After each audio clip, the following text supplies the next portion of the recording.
Hello everyone, I am Abdullah Jishan. Today I am going to present our paper Reputation-Based Fair Power Allocation to Plug-in Electric Vehicles in the Smart Grid. Other authors are Musa Mohimi Haji and our supervisor Omid Ardakanian. All of the authors are from the University of Alberta Sustainable Computing Research Group. The basic idea of this work is that we propose a power allocation scheme for plug-in electric vehicles that has some properties, like it is fair and efficient, truthful, decentralized, and it works based on real-time measurement. Over the presentation, we will discuss each of the properties in detail. Here is the outline of today's presentation. We have 5 major sections: background, system model, optimal control, results, and takeaways. Let's start our talk with the motivation part, why we should bother about the charging of electric vehicles. In recent years, electric vehicles or EVs have become increasingly popular because they can reduce carbon emissions and petroleum dependence. This figure shows the growth of EV charging points in recent years. Here, the light blue bar shows the number of private slow charging points. These charging points or chargers are installed at home premises. On the other hand, the dark blue bar and the light green bar respectively show the number of slow and fast chargers that are publicly available. Here we can see that by 2018 there were more than 5 million of charging points all over the world. Among those, 90% are installed at homes. So it is worth to study the issues that may arise from these home EV chargers. There are several types of EVs like hybrid electric vehicles, plug-in electric vehicles. In this study, we are interested in plug-in electric vehicles or PEVs that are charged from the grid through home charging points. Now, an uncontrolled charging may create stress in the distribution grids. A PEV charger can consume as much power as 7 average North American houses. So obviously, high penetration of PEVs may create some congestion problems in the grid, like transformer overloading and voltage sags. However, electric vehicle charging has an interesting property. It can be controlled, that is, the charge power can be adjusted with certain bounds. This property is called elasticity, and we say that EVs are elastic in terms of power. Moreover, this property arises an interesting question. Can we think of PEV charging control as a real-time scheduling problem? Here is an analogy between PEV charging and a real-time job scheduling problem. The left figure shows a real-time job scheduling scenario and the right figure shows a scenario of the charging of PEVs. In this job scheduling problem, we have a server and some jobs with certain units of demand which are required to be served within the arrival and the departure times. The server has a certain capacity, which is the maximum service rate k units per second. Here the server is equivalent to the transformer in the right hand side figure. In this job scheduling problem, we have a single server. However, in our system we have multiple transformers that are arranged in 2 levels. Server's capacity is equivalent to the transformer's power capacity, and jobs are equivalent to PEVs. Now, jobs do not require a rigid service rate. It means the service rates of the jobs can be adjusted. In other words, jobs are elastic just like PEVs. When a job arrives in the system, it does not know the actual deadline. It gives an estimation of its deadline. The problem is to provide service rates to the jobs so that they can meet the deadlines.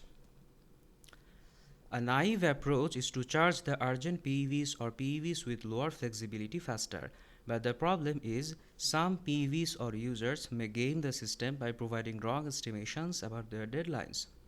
Another approach is to use a billing system to offer segregated service, that is, higher charging rate requires higher price. However, it does not work for private charging points. Instead of these two approaches, can we encourage users to be precise about their deadlines? Here is the formal description of our problem.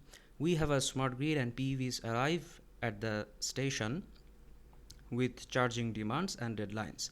They provide an estimation of their deadlines, but this may not be exact. Now, without a Billing mechanism, we aim to control the charging rates considering network utility, laxity, reputation, or previous behavior, and fairness. Considering network utility means we want to fully utilize the available capacity of the transformers. Laxity is a measure of urgency or flexibility.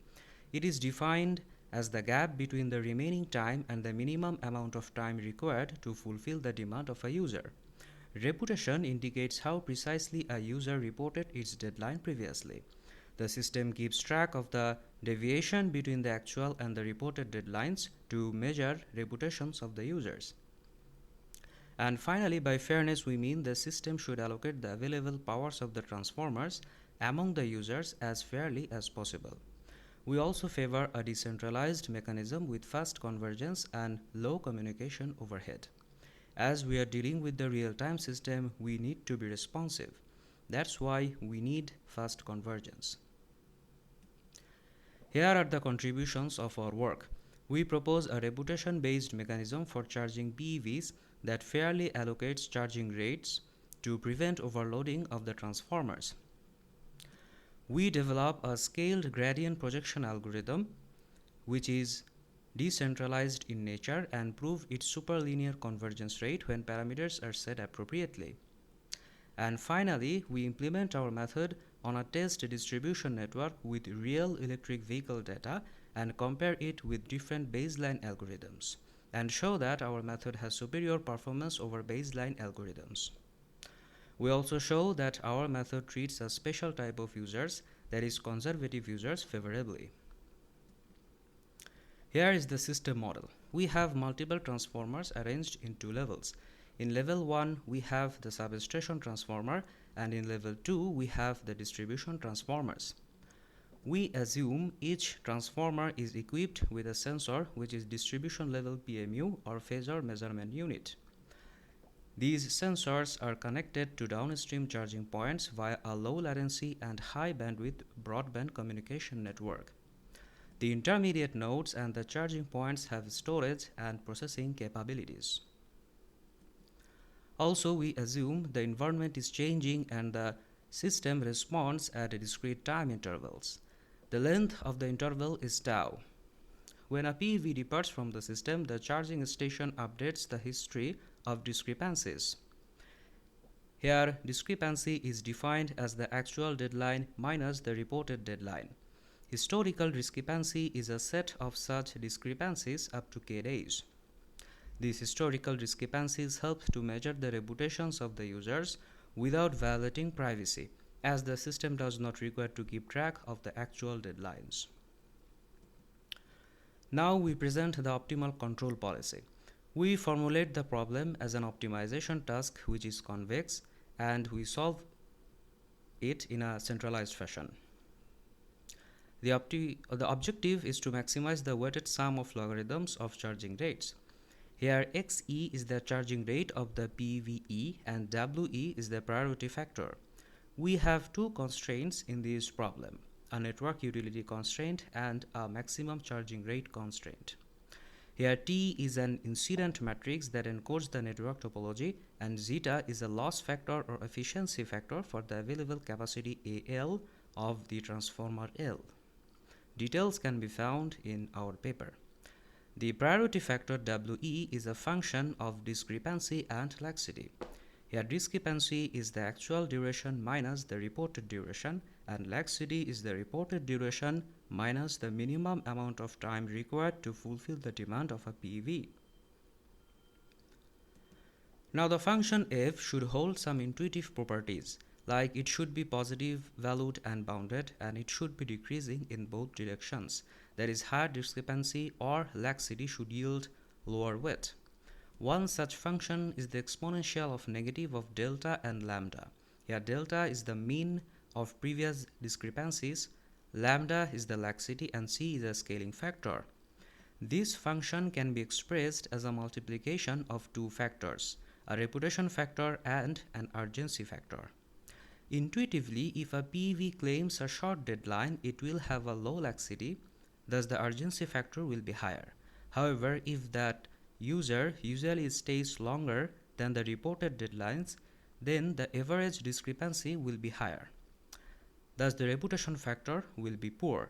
In this way, the priority factor WE considers both the reputation and the laxity of the PVs and encourages the PVs to be precise about their deadlines. In order to devise a distributed control, we consider the Lagrangian dual problem. Here G is the dual objective function and lambda is the Lagrange multiplier or congestion signal. We have two observations regarding the gradient of G. First, it is decomposable. It means each component of the gradient can be computed independently. In practice, it means computation of each component does not require any communication among the transformer at the same level. The second observation is that it can be computed using local information. That is, each transformer can compute its component using only the rated capacity and the load. Based on these observations, there is a well-studied gradient projection algorithm or GPA, which is a gradient descent algorithm with a projection. Here lambda is the step size parameter. As the Lagrange multiplier or congestion signals are positive, a projection on positive orthant is taken in each iteration. The charging stations update their charging rates according to this equation. Details can be found in our paper. The problem with the GPA is that its rate of convergence is slow. In fact, it is linear. To improve the rate of convergence, we may think about Newton's method. Here, instead of a constant step size, it considers the inverse of Hessian matrix. This algorithm shows quadratic rate of convergence. However, it loses some good properties, like the multiplication of the inverse Hessian and the gradient vector results in a vector that is no longer decomposable. It means this algorithm requires communication between the transformers in the same level.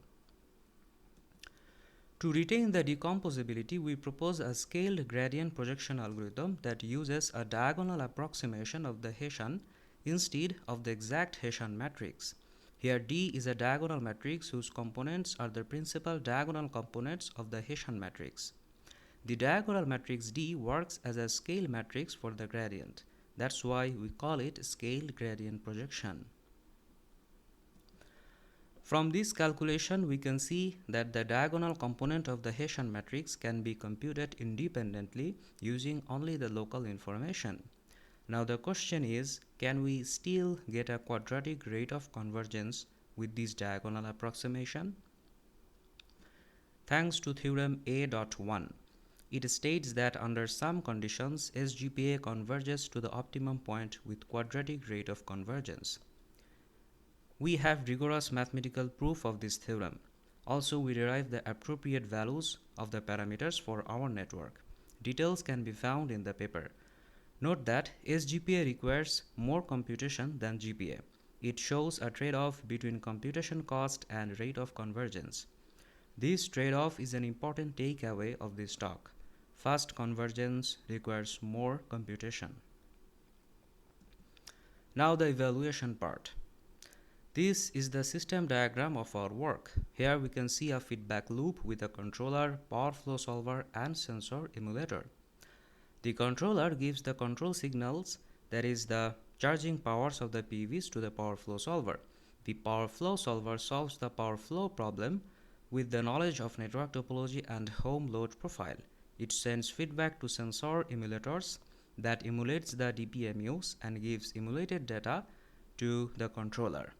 Apart from this feedback loop, controller takes information from the traffic generator, EV history, battery model, and charging profile. This is the physical view of our network. For the primary network, we use a 33-bus system. For the secondary network, we use IEEE European test feeder. We have 55 single-phase load connection points in each secondary feeder. For the household consumption data, we use the address concept dataset. For the EV usage data, we use the Pecan Street dataset that contains arrival times of some real EVs. However, it has only 80 EVs.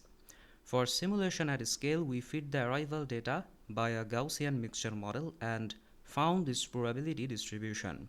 We then draw samples of arrival times from this distribution. We consider two types of PEVs in our simulation. the risk takers and the conservatives. This figure shows how these two types of PVs report their deadlines. Here mu is the actual deadline and epsilon is the estimation. Conservative PVs add a positive constant delta to their estimation and then report it. On the other hand, risk-taking PVs subtract a positive amount delta from their estimation and then report it to the system. Note that risk takers are taking the risk of having a positive discrepancy. In other words, they are taking the risk of being penalized in their reputation. Conservative users, however, do not take this risk. Most of the time, they will have a negative discrepancy or high reputation factor. For simulation, the connection duration, estimation, and delta are drawn from normal distributions. The discrepancy is calculated as connection duration minus claimed duration. We consider 3 days long history of discrepancies and take the average. Apart from the GPA and centralized method, we consider two other baselines, LLF or least laxity first and EDF or earliest deadline first. In LLF, PVs with least laxities are served first. Similarly, in EDF, PVs with earliest deadlines are served first. We have 4 scenarios, A, B, C, and D. We consider these performance metrics. Jane index to measure fairness, percentage of PVs that depart from the system with a certain level of SOC, 90% in our case, energy supplied above the rated capacity, which measures the responsiveness, and transformer loading to measure the network utilization. It is the performance graph for the proposed methods for scenario A. In scenario A, 50% PVs are risk takers and other 50% are conservatives. The arrival time of the PVs are drawn from the dataset. In this figure, we can see that the centralized approach provides more power to the conservative PVs compared to risk takers. On the other hand, the LLF and EDF provide more power to risk-taker PVs compared to conservative. SGPA and GPA closely follow the centralized method. This figure shows the substation transformer loading for scenario A. Here we can see that both SGPA and GPA follow the centralized method closely. However, during congestion, SGPA shows excursions above the rated capacity. It is due to the high responsiveness of SGPA. In scenario B, all the PVs arrive at the same time. They also stay in the system for the same amount of time. The goal of this scenario is to study the behavior of the methods during congestion. The lower figure is for the substation transformer loading and the upper one is for one of the distribution transformers. Here we see that SGPA shows excursions and abrupt changes compared to GPA because of its high responsiveness. This is the performance graph for scenario B. It shows that for the risk-taking PVs, LLF and EDF favor more compared to the centralized SGPA and GPA methods. However, all the methods provide more power to the conservative users compared to risk takers. It gives an interesting takeaways. During congestion or scarcity of resources, it is better to be a conservative user. In scenario C, all the users are conservative, and in scenario D, all the users are risk takers. From this performance graph, we observe that all the methods perform similarly and provide almost equal amount of powers to both types of PVs. It presents a significant takeaways. When all the users follow a particular strategy for reporting their deadlines, it is better to follow the same strategy. This figure shows the rate of convergence of SGPA and GPA. Here, vertical axis shows the number of iterations required to achieve convergence, and horizontal axis shows the value of the step size parameter. As expected, SGPA shows faster convergence rate than GPA. However, we can see some irregularities in the behavior of SGPA. It is due to the fact that some assumptions behind the superlinear rate of convergence may be violated in practice. Here is the summary of our contributions. We propose a reputation-based fare control mechanism for PEV charging. We develop an SGPA-based algorithm and provide sufficient conditions for superlinear convergence. And we evaluate the algorithm on our test bed using real data and compare it with the baselines.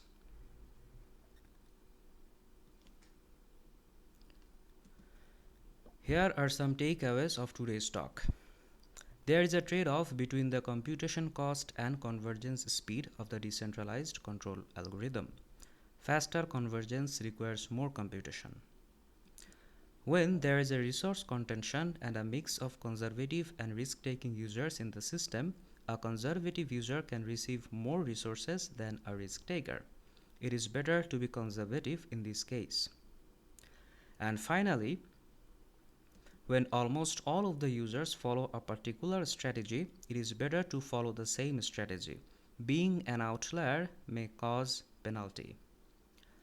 There are a few limitations of our work that we want to address in future. Like the weight function can be chosen in different ways. In future work, we want to devise a systematic way to find this function. For SGPA, we assume the Hessian matrix is almost diagonal at the optimal point. In practice, this assumption may not hold. However, our simulation shows faster convergence of SGPA compared to GPA. Thank you everyone to listen this talk. Feel free to reach out if you have any questions. Thanks to our funding institute, Future Energy Systems at the University of Alberta.